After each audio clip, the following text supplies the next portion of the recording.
tournoi européen, un vrai tournoi européen. Sous l'égide de la FIRA. Exactement, et de l'AER, qui sont la Fédération internationale du rugby amateur et l'Association européenne de rugby, avec donc les meilleures nations de beach rugby européennes qui forment spécialement pour cet événement des équipes nationales qu'on voit arriver de partout en Europe. Un peu à l'image de ce que l'on voit à 7, on voit des équipes qu'on ne retrouve pas à 15 et qui se révèlent vraiment ici en beach rugby. On pense notamment à la Russie, finaliste l'an passé, ou à la Géorgie qui nous étonne, qui a été la première à faire tomber la France dans cette édition 2013. Voilà, et globalement la France qui est fidèle au rendez-vous parce que nation traditionnellement en pointe au beach rugby, l'une des premières nations pionnières de cette discipline aussi. C'est vrai que le beach rugby, on peut un petit peu l'apparenter au 7 sans vraiment le contact du plaqué, mais voilà, on voit, comme disait Franck, on voit beaucoup de pays émergents parce qu'il y a besoin, contrairement au 15, où il faut un effectif minimum de 30 joueurs, 35 joueurs, voire 40, plus des infrastructures et du matériel assez important. Donc là, le beach, comme le 7, malgré qu'il ne soit pas pro, c'est en termes de moyens financiers, matériels et humains beaucoup moins exigeant et contraignant.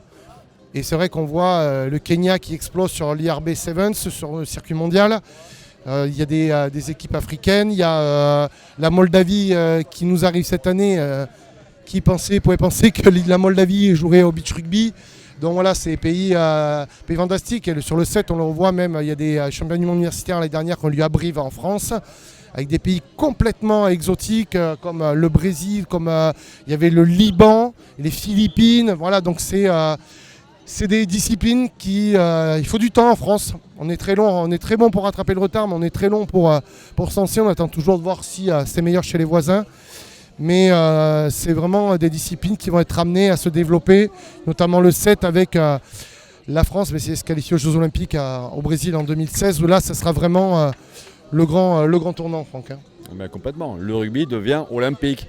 Il l'était au début de l'olympisme moderne, il l'a plus été et il le redeviendra à 7 parce qu'évidemment les contraintes du rugby à 15 professionnels, les temps de repos, de récupération ne permettaient pas de caler sa discipline dans un tournoi olympique alors qu'à 7, sur l'espace d'un seul week-end, on peut faire mener à bien un tournoi. Donc il a fallu faire évoluer la discipline et on y a réfléchi, on s'est penché sur la question, on a accouché du rugby à 7 qui est juste extraordinaire.